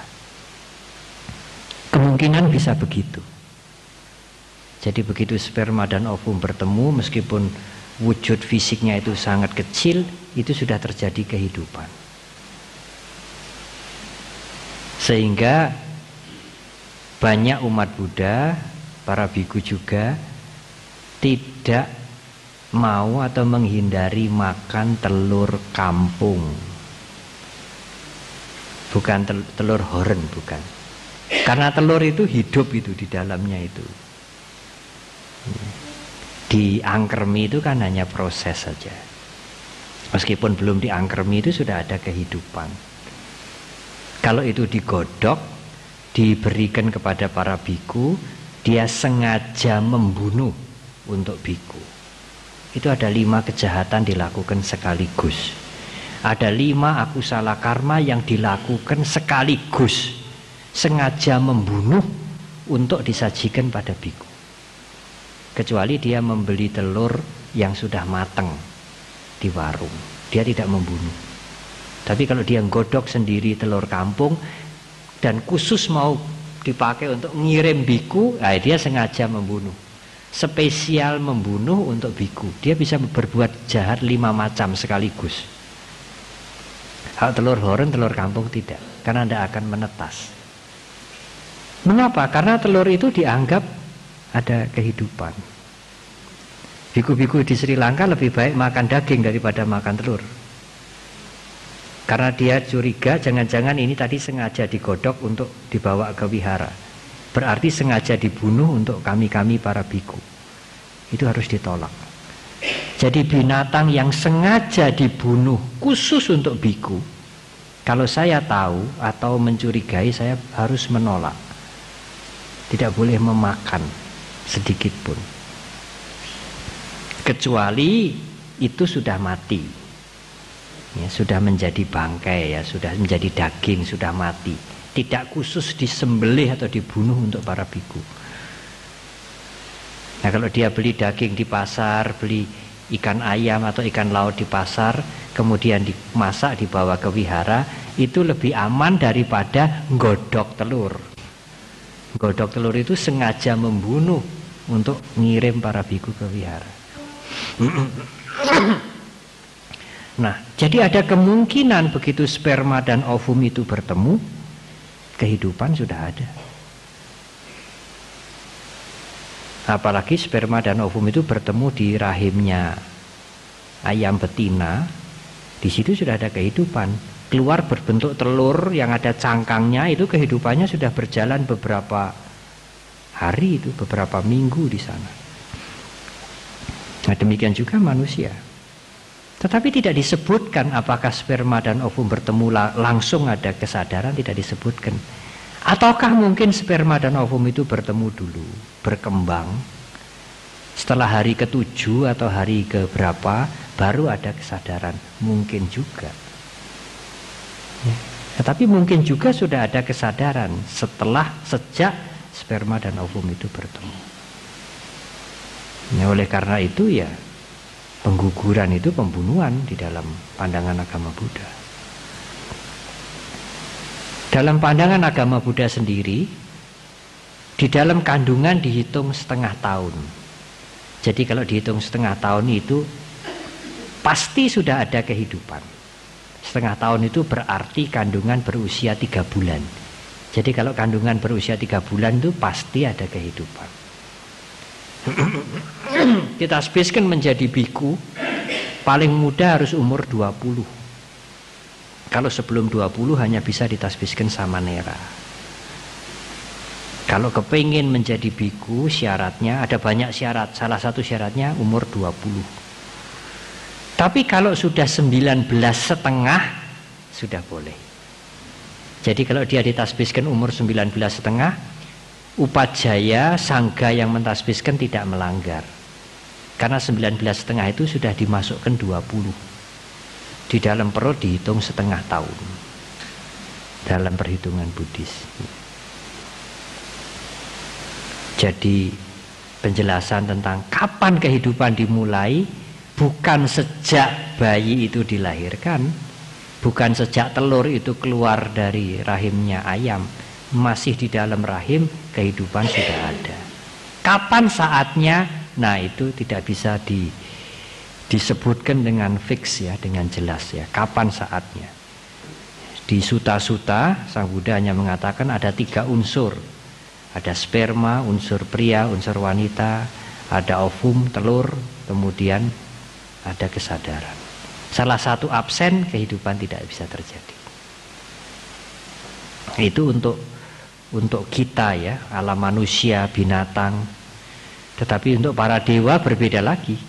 Para dewa tidak dilahirkan tidak melalui kandungan. Dia lahir ujuk-ujuk. Ujuk-ujuk lahir, ujuk-ujuk dewasa. Tiba-tiba muncul gitu aja. Nanti kalau meninggal ya tiba-tiba hilang. Alam dewa, alam setan, alam asura seperti itu. Kalau yang lahir dengan lewat kandungan itu manusia. Ya, cara kelahiran yang lain lagi telur. Tapi ada cara kelahiran yang keempat. Tidak seperti dewa, tidak lewat telur, tidak seperti manusia, tetapi dari lingkungan yang basah. Ya, ada tempat-tempat yang basah, yang lembab bisa timbul makhluk seperti amuba dan lain-lain itu dari lingkungan basah. Agama Buddha mengakui ada 4 cara dilahirkan. Seperti manusia dilahirkan lewat telur, spontan, ya, opapatika, ujuk-ujuk ada, dan lingkungan basah.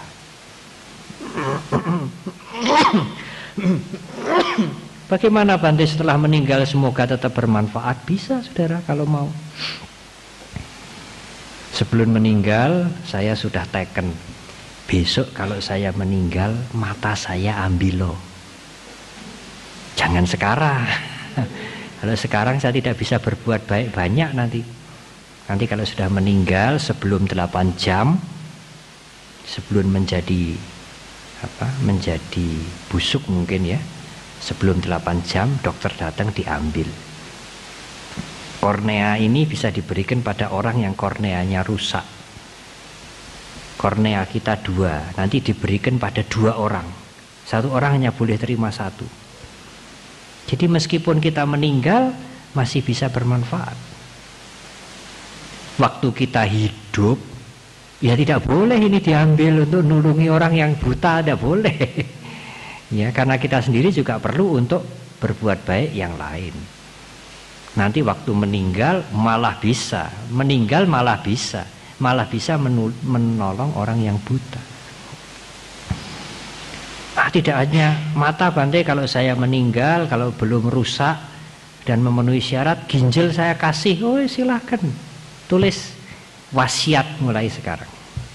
Nanti kalau saya meninggal, mata silahkan ambil, ginjal silahkan ambil. Untuk siapa saja. Daripada nanti dimakan cacing, ya, dikubur, dibakar, tidak bermanfaat. Kalau masih bermanfaat saya akan kasih. Kalau di umat Buddha di Tibet lebih-lebih lagi. Mau dikubur itu sulit menggali tanah. Batu-batu es mau dibakar, cari itu sulit. Cari kayu-kayu sulit. Kecuali mereka-mereka yang mampu. Jadi kalau sudah diupacarai di Tibet itu, jenazah itu diserahkan kepada petugas kuburan. Diapakan Bante? Dicincang, diberikan burung-burung untuk dimakan. Sudah caranya, tidak ada jalan lain. Tidak ada jalan lain. Tulangnya dikumpulkan untuk memukul gendang, memukul apa, untuk wihara, tapi tidak untuk hiburan, tidak untuk di rumah, nanti orang takut. Maksudnya sampai mati tulangnya pun bisa berguna untuk dhamma. Kemudian yang mampu membeli kayu karena mahal sekali, tulangnya itu, ya, abunya itu dihaluskan, kemudian dicetak menjadi seperti patung Buddha kecil-kecil. Bukan patung dirinya, bukan. Patung Buddha, patung Bodhisattva. Sehingga meskipun dia meninggal, tulangnya pun bisa berguna untuk masyarakat. Begitu. Apa tidak menakutkan, Bante? Nah, apanya yang takut? Takut, saudara. Tulang-tulangnya orang mati. Kayak rambut saudara kalau dipotong itu loh. Dipotong, terus dikelumpuk kayak gini. Nah, saudara takut? Tidak, seperti itu toh. Seperti kuku yang digunting, rambut yang dipotong, seperti itu. Tulang yang dibakar jenazah dari hasil pembakaran jenazah seperti itu. Apa bedanya dengan rambut yang dipotong itu? Sama. Apa-apanya yang takut? Begitu. Nah, yang meninggal apa tidak ngamuk nanti? Oh, yang meninggal malah senang. Malah senang bahwa jasmaninya itu tidak sia-sia. Meskipun dia tidak bisa menggunakan lagi, jasmaninya itu masih berguna untuk orang banyak. Ya, jadi sampai meninggal pun masih, kalau mau masih bisa. Ya, apalagi kan ada peribahasa toh, harimau mati meninggalkan tulang, manusia mati meninggalkan nama. Kalau apa yang ibu bapak saudara sekalian lakukan sekarang ini cukup bermanfaat, berguna untuk orang banyak, ibu bapak meninggal, nama ibu bapak masih dikenal. Sekolah yang didirikan, bangunan yang didirikan, sumur yang dulu pernah dibuat untuk disumbangkan, buku-buku yang ditulis masih berguna terus. Meskipun sudah meninggal. Meninggal bukan berarti habis kebajikannya, masih bisa melakukan kebajikan dia. Kebajikan yang kita lakukan tidak ikut habis waktu kita meninggal. Yang habis hanya fisik kita. Fisik kita yang habis. Kalau kita berbicara dhamma, fisiknya juga tidak habis, hanya berubah saja. Apa dikebumikan, apa dimakan burung, apa dikremasi, kan tidak habis, tidak lenyap, hanya berubah saja. Hidup ini kan begitu terus, berubah, berproses terus, tidak pernah berhenti. Dan tidak ada yang tidak berubah. Semuanya sampai partikel yang kecil-kecil, sampai unsur mental yang kecil-kecil, semuanya berubah terus. Sehingga yang dikatakan roh yang abadi, inti yang kekal, menurut Buddhis tidak ada. Totally berubah semua, berproses semua. Tidak ada sedikit pun yang ketinggalan, tidak mau berubah, yang kekal, yang abadi. Semuanya berubah, mengalir terus. Itulah yang dikatakan anatta atau sunyata di dalam Mahayana. Bukan kosong, bukan nihil. Tapi dikatakan ada juga salah. Nah, itulah anehnya. Itulah uniknya ya. Nihil, tidak ada. Kosong, melompong. Sebetulnya kosong itu juga tidak tepat untuk menerjemahkan sunyata. Salah. Kalau tidak kosong, tidak nihil berarti ada, Bante. Salah. Lah priye, saling bergantungan, berproses terus menerus, saling bergantungan.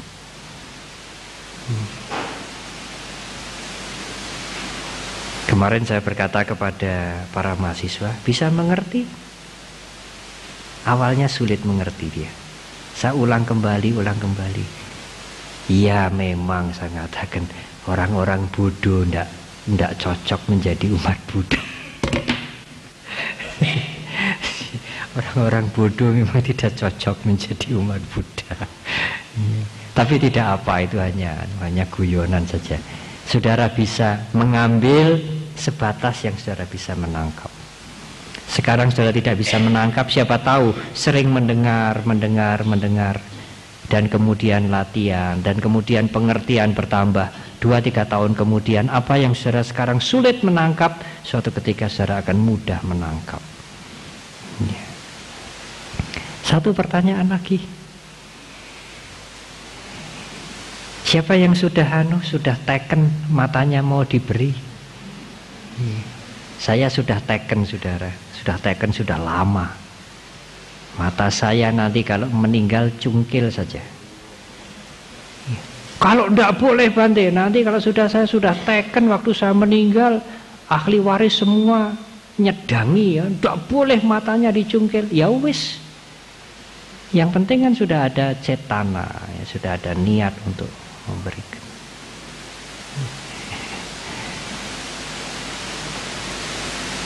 Silakan. Ya, silakan. Ya. Tadi dari Bante telah diungkapkan masalah ketergantungan atau istilahnya yang ada tapi tak ada, tak ada tapi ada. Apakah itu bersamaan dengan teori keseimbangan yang banyak dimengerti oleh beberapa orang, bahwa kalau kita berbuat sesuatu yang menguntungkan atau bermanfaat, tapi di pihak yang lain itu juga merugikan atau bersifat negatif. Jadi tadi juga ada ilustrasi dari Bante bahwa Bante menyambut para biku-biku sebanyak 400 tadi dengan tidur sampai jam 3 malam. Ya, itu kan bisa diartikan bermanfaat, tapi ada waktu yang terbuang atau terpakai untuk bekerja. Ya. Nah, yang saya maksudkan adalah bahwa apakah bisa dimengertikan seperti itu? Apa yang tadi diutarakan oleh Bante. Terima kasih Bante. Ya. Ada dua hal yang bisa saya tangkap. Yang pertama, kadang-kadang apa yang kita lakukan itu orang lain bisa salah paham. Kita memberikan nasihat, memberikan bantuan, orang lain bisa salah paham. Loh, aku dinyek apa ya, dihina apa ya. Atau kita menolong seseorang yang lain marah pada kita karena itu musuhnya, kan begitu tuh. Si A dengan si B musuhan, kita kenal baik A, kenal baik B. B sakit kita tolong, atau kita bantu carikan pekerjaan dan sebagainya. Si A bisa marah pada saya karena itu musuh besarnya, bisa begitu. Dan banyak macam apa itu, case-case itu banyak macam. Saya ingin memberikan jawaban begini, pedoman begini. Yang pertama adalah periksa cetana kita, niat kita. Niat kita harus murni. Saya menolong supaya dia terbebas dari penderitaan, meskipun hanya lapar, meskipun hanya tidak punya pekerjaan supaya punya pekerjaan. Kalau dia bebas dari penderitaan yang sederhana ini, tidak punya pakaian, tidak bisa makan, sakit, supaya dia bisa melanjutkan perjuangannya untuk mencapai kebebasan. Tidak ada tujuan yang lain. Supaya dia terima kasih pada saya, supaya dia menjadi lebih akrab dengan saya, supaya nanti suatu ketika kalau saya susah, kebaikan ini bisa berbuah membawa saya bahagia. Tidak. Saya menolong untuk supaya dia bebas dari penderitaan. Murni. Cetana ini harus kita periksa dulu, harus kita amat-amati, dan harus kita jaga supaya niat kita berbuat baik itu dengan kusala cetana yang betul-betul kusala cetana. Baru kemudian langkah yang kedua itu tergantung dari berapa banyak pengalaman kita yang akan menyangkut pada kebijaksanaan kita. Karena kalau semakin banyak pengalaman kita, kemudian pengalaman itu menjadi bahan mengambil keputusan, kita akan berbuat dengan lebih hati-hati. Ya, sebagai biku saya sering diberitahu Bante itu tidak senang dengan itu tidak senang dengan itu tidak senang dengan itu. Saya harus hati-hati. Bante kalau ngomong dengan itu jangan nyebut nama itu. Kalau ngomong dengan itu jangan nyebut nama itu. Kalau ngomong dengan itu jangan singgung itu. Oh, terlalu banyak, terlalu banyak. Kadang-kadang keperucut, keperucut, ya. Tapi tidak sengaja ingin membakar-bakar. Tapi wah, ini untuk mengingat-ingat. Nanti kalau ketemu si A, Bante jangan ngomong si B. Kalau ketemu si B jangan sebut nama dia. Ngamuk nanti dia. Wah ya, kalau untuk mengingat 2, 3, 5 orang ya tidak apa. Kalau puluhan orang, ratusan orang, sulit ini. Ini memorinya disketnya, komputernya ini bisa hang. Ya, jadi semakin banyak pengetahuan kita, kebijaksanaan kita akan semakin matang. Meskipun kita tidak sesempurna seperti Sang Buddha. Sang Buddha mempunyai upaya kosala. Beliau punya niat baik, Beliau mempunyai keinginan membebaskan orang dari penderitaan. Beliau juga ingin mengajarkan yang baik itu, tapi mengajarkannya juga dengan cara yang tepat. Meskipun toh tetap suatu saat tidak bisa menghindari hal-hal yang tidak terduga, ya. Atau demi manfaat yang lebih besar. Seperti waktu ada Brahmana ingin memberikan anak perempuannya kepada Sang Buddha. Dia tahu begitu mulia, begitu luhur orang ini. Saya tidak punya apa-apa. Satu-satunya yang berharga anak perempuan saya mau kasih ke Sang Buddha. Ada itu di zaman Sang Buddha. Ya, namanya kalau tidak salah Magandia, kalau tidak salah. Saya agak lupa namanya. Sang Buddha mengatakan, oh saya tidak bisa menerima. Menyentuh saja saya tidak akan. Marah anaknya. Loh, mengapa? Ya karena isinya itu darah, lendir, air kencing, tai yang dibungkus dengan kulit. Orang tuanya mencapai sotapanna kalau tidak salah, mencapai kesucian. Dia tercerahkan dengan ceramah itu. Anaknya marah.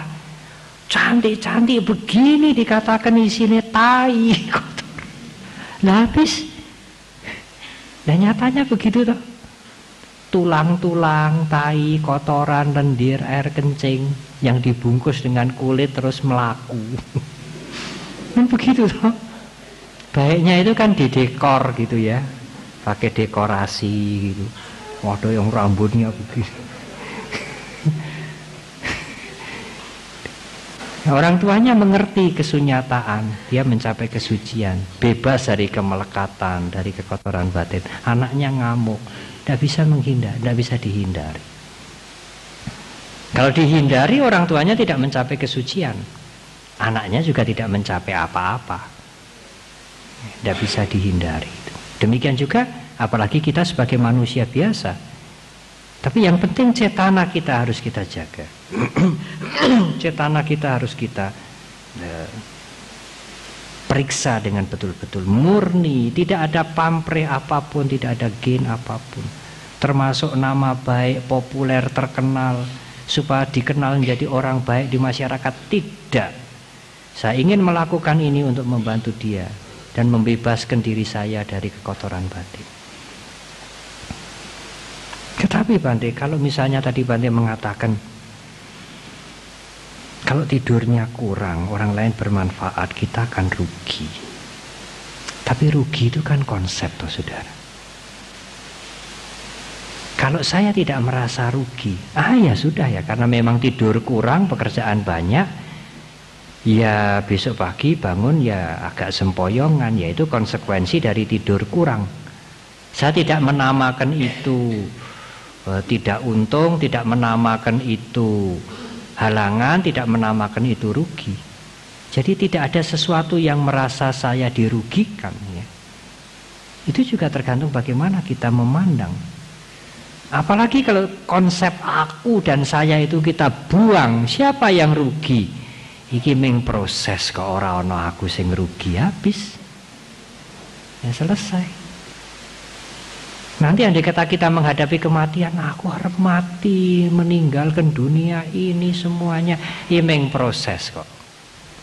Aku sing mati ya ora ono, habis. Siap kita menghadapi kematian. Apakah sesederhana itu Bante? Ya tidak sesederhana itu. Pengertian itu harus kita pupuk terus menerus. Tidak hanya sekali kita mendengar dan kita mengiyakan, kita harus pupuk terus menerus. Sehingga suatu saat menjadi kuat dan kita siap menghadapi saat terakhir itu, kematian. Semua orang tidak bisa menghindari. Dan kematian tidak memilih umur tua dan bukan umur muda. Umur muda pun bisa terjadi. Setiap saat. Kita harus siap itu setiap saat. Sebagai perubahan.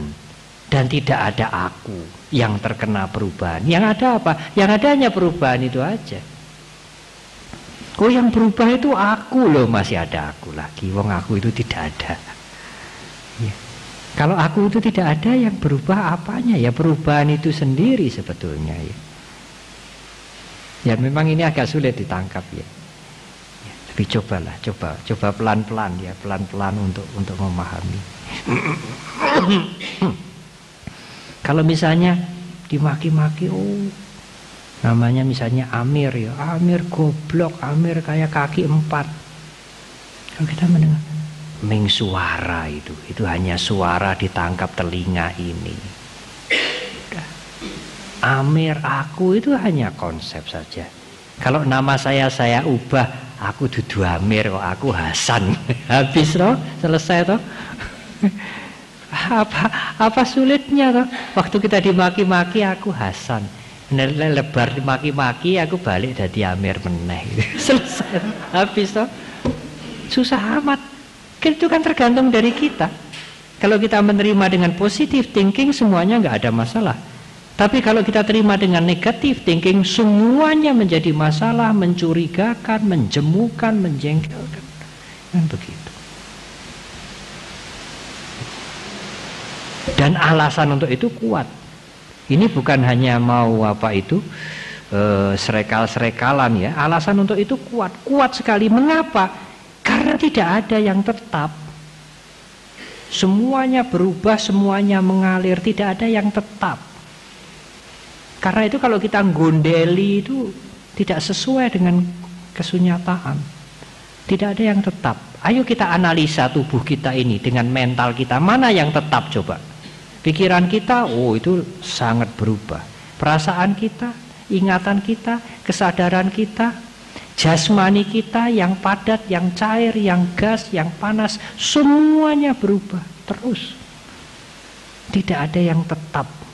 Yang menjadi inti yang berhak disebut aku tidak ada. Ya, seperti rumah ini. Saya pernah membuat anekdot. Apa toh yang Anda cari dengan bangun rumah toh? Ya rumahnya. Ya tidak. Ya kosongnya ini toh. Lah nek rumah pepet kan nggak bisa dimasuki. Apa yang saudara beli dengan cangkir ini? Ya cangkirnya, ya bukannya bolongnya itu. Nah nek cangkir pepet buat apa? Ya bolongnya itu. Ya itu hanya guyonan saja. Lah kalau paku Bante kan tidak ada bolongnya. Loh ya ada. Harus ada dinding atau bidang yang bisa dipaku, yang bisa dibolongi terus dimasuki paku. Lah kalau seperti ini kan paku tidak ada gunanya. Lantai seperti ini paku kan tidak ada gunanya. Bengkong toh pakunya toh. Jadi beli paku pun yang dicari ya kosongnya itu, lubangnya itu yang bisa dimasuki paku. Nah kalau paku nggak bisa dimasukkan lubang, geopo pakunya? Buat apa? Ya kan tidak ada gunanya ya. Ya itu hanya semacam keguyon saja. Artinya tidak ada sesuatu yang solid ya. Tidak ada sesuatu yang solid, yang inherent, yang abadi meskipun itu kecil dan halus, yang bertahan terus tidak berubah. Tidak ada. Semuanya mengalir dan saling bergantungan satu dengan yang lain. Dan itu memberikan dampak yang besar bagi kita untuk tidak ngukui, gondeli. Ya kita mencintai keluarga kita, anak-anak kita dan sebagainya. Kita mencintai dalam batas-batas yang tertentu. Tetapi kalau suatu ketika terjadi perubahan, siap menerima itu. Itulah gunanya kita belajar Dhamma. Sehingga kita tidak tersiksa berlarut-larut seperti orang yang tidak mengerti kesunyataan dari kehidupan ini. Kita mencintai orang tua kita, anak-anak kita, keluarga kita, apa-apa yang menjadi kebutuhan kita. Tapi suatu ketika berubah, siap mulai sekarang. Apalagi keluarga yang ini pun nanti akan berubah. Siap mulai sekarang. Siapa tahu nanti sebentar lagi ya, siapa tahu. Saya rasa demikianlah. Sekali lagi semoga bermanfaat. Saya menjanjikan bulan Februari untuk mengisi lagi tanggal 4 ya, tanggal 4 Februari. Tanggal 5 Februari itu Cap Gome, tanggal 4. Tetapi Maga Puja kali ini tidak pada tanggal 5 Februari, 5 Maret, karena ada Kabisat. Tahun ini tahun lunar Kabisat, isinya 13 bulan, Lun, ada Lun, sehingga Maga Puja tanggal 5 Maret ya, tidak bareng dengan Cap Gome. Biasanya Maga Puja itu bareng dengan Cap Gome ya. Tanggal 4 Februari saya memberikan Dhamma kelas lagi, dan semoga pada bulan Februari ada satu pertemuan lagi selain saya, sehingga 2. Kemudian kita akan merayakan Maga Puja pada awal Maret. Apakah tepat tanggal 5, apakah tanggal 6, apakah tanggal 7. Dan kemudian ada semacam Dhamma kelas, tapi yang berbicara berdua, seperti seminar dalam rangka ulang tahun wihara ini yang kedua. Tanggal 24 Maret itu ulang tahun yang kedua. Tapi kita akan merayakan, saya mengusulkan merayakan dengan semacam seminar saja. Ya tidak usah rame-rame karena Maret itu bulannya kampanye. Mungkin jalan-jalan bisa macet mungkin. Terima kasih sekali lagi, semoga bermanfaat. Kami sampaikan terima kasih yang sedalam-dalamnya dan anumodana kepada Yang Mulia Biku Sri Panyawaru Mahanaya Katera. Dan sebagaimana kita buka dengan nama Karagata, marilah kita bersama-sama menutup dengan nama Karagata. Kami mohon untuk berdiri.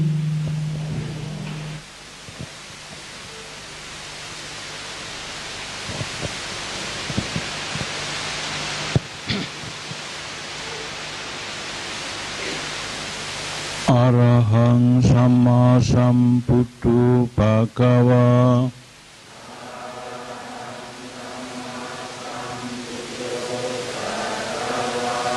Buddhang Bhagawantang Abhiwademi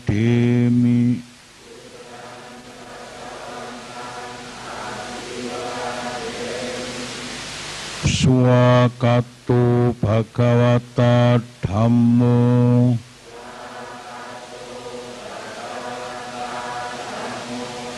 Dhammang namasami Supatipanno Bhagavato Sawaka Sanggu